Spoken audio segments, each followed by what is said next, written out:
Imamat 11 kan, Imamat 11 ayat 7 sampai 8. Demikian juga babi hutan, karena memang berkuku belah, yaitu kukunya bersela panjang, tetapi tidak memamah biak, haram itu bagimu. Nah, tapi ternyata Bible cetakan tahun 92 itu belum ada tambahan hutan di belakang kata babi itu. Suara dari Tuhan. Kalau suara dari Tuhan, kenapa kok selalu ada terjemahan yang baru? Apa Tuhan ngomongnya beda lagi gitu loh?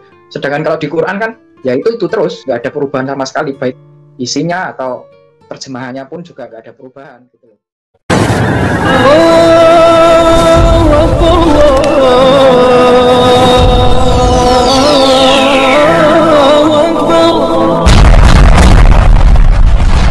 Bismillahirrahmanirrahim. Sebelum kita lanjut, jangan lupa subscribe, like, komen, dan share. Terima kasih. Jazakumullah. Bismillahirrahmanirrahim. Assalamualaikum warahmatullahi wabarakatuh. Sahabat kabar Islam, saudara ikhwan fillah dimanapun anda berada, semoga tetap dalam lindungan Allah Subhanahu Wa Taala. Allah jaga iman Islam kita hingga ajal tiba, harapan wafat dalam keadaan husnul khatimah. Amin ya Allah ya Rabbal alamin.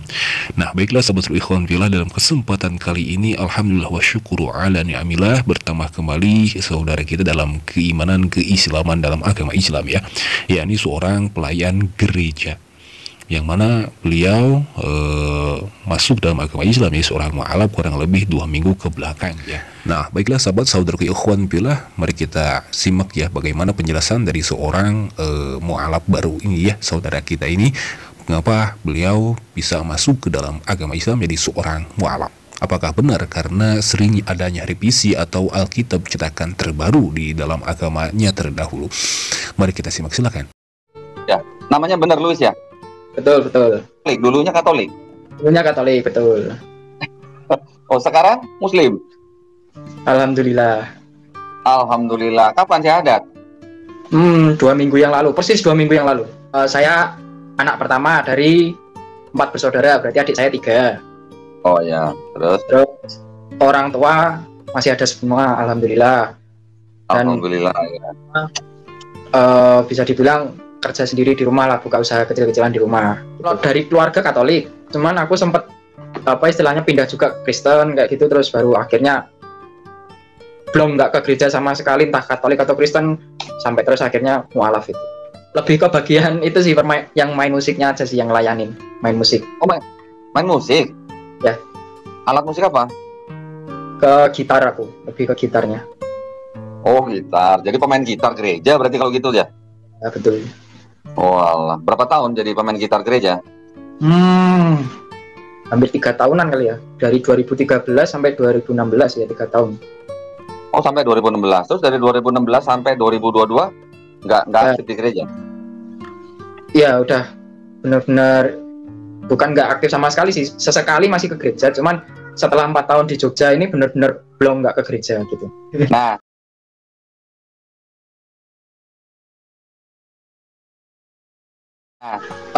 kalau ngerayu, maksa atau ngiming-ngimingin sih enggak ya, cuman lebih ke apa ya?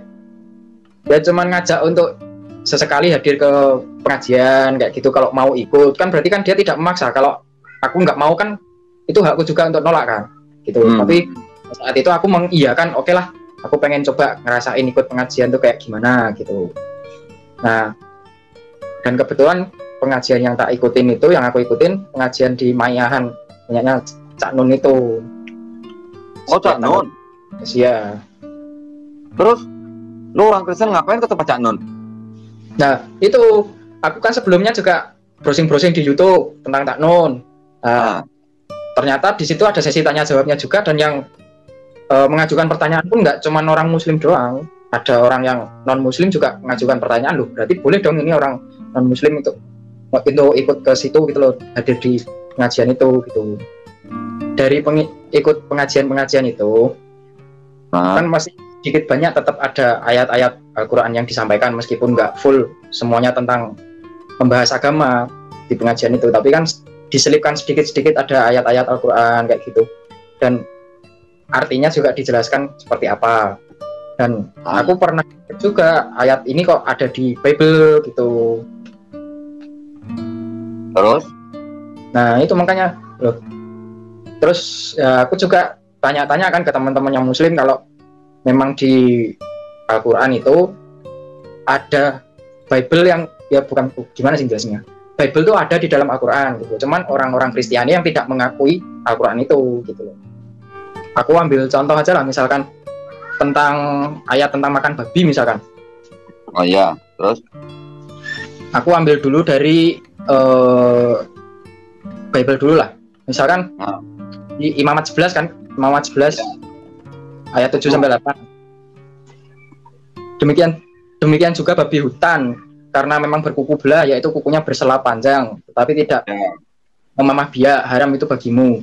Nah, tapi ternyata Bible cetakan tahun 92 itu belum ada tambahan hutan di belakang kata babi itu. Jadi cuma demikian juga babi itu. Ya. Terus gimana? Selain itu gimana? Selain itu di ayat 1 Korintus. Nah, 1 Korintus apa? Yang pasal 10 ayat 13. Allah telah berjanji kalau tidak ada percobaan yang melebihi kemampuan kita untuk menanggungnya. Itu di Al-Baqarah ayat 286 itu juga ada. Ya. Allah tidak bisa melainkan sesuai dengan kesanggupannya. Ya. Dari ayat-ayat yang tadi Louis bilang mirip, akhirnya Louis mengambil kesimpulan bagaimana? Ya, pertama gini kok, di Bible itu kan hampir selalu ada pembaruan seperti itu kan, selalu terbitan baru. Nah, sedang katanya kalau Alkitab atau Injil atau apalah itulah kita nyebutnya, itu kan suara dari Tuhan. Kalau suara dari Tuhan, kenapa kok selalu ada terjemahan yang baru? Apa Tuhan ngomongnya beda lagi gitu loh? Sedangkan kalau di... Iya, baiklah sahabat saudara ikhwan fillah, itulah sebuah kesaksian pengakuan dari seorang mantan pelayan gereja ya, yang kini menjadi seorang mu'alaf. Alhamdulillah wa syukru ala ni'amillah. Sebagaimana yang kita telah dengarkan bahwa masuknya beliau ke dalam agama Islam jadi seorang mu'alaf, tidak ada paksaan atau tidak ada rayuan dari siapapun. Itu pun berjalan begitu lama ya, 4 tahun beliau mendapatkan hidayah yang berawal dari ikut pengajian ya bersama orang muslim dan non muslim yang lainnya, hingga terketuklah hatinya segera mengucapkan 2 kalimat syahadat. Dan juga sebenarnya ikhwanullah yang jadi catatan penting bagi kita ya, pelayan gereja ini pun mengakui bahwa Alkitab mereka atau kitab yang dianggap suci oleh mereka itu sering berubah-ubah atau seringkali adanya revisi, penambahan atau penghapusan ayat. Ini sudah jelas di akhir video belum menyebutkan bahwa apabila emang kitab suci itu adalah suara Tuhan, maka apakah Tuhannya berubah-ubah pula dalam menyampaikan kalamnya itu, menyampaikan ayat-ayatnya itu? Kenapa kitab-kitabnya atau ayat-ayat yang tertulis dalam Alkitab mereka itu seringkali diubah-ubah, padahal sudah jelas ayat yang dikeluarkan atau yang disampaikan oleh Tuhannya itu tidak mungkin berubah-ubah. Inilah yang membuat goyahnya keimanan dari seorang pelayan gereja ini.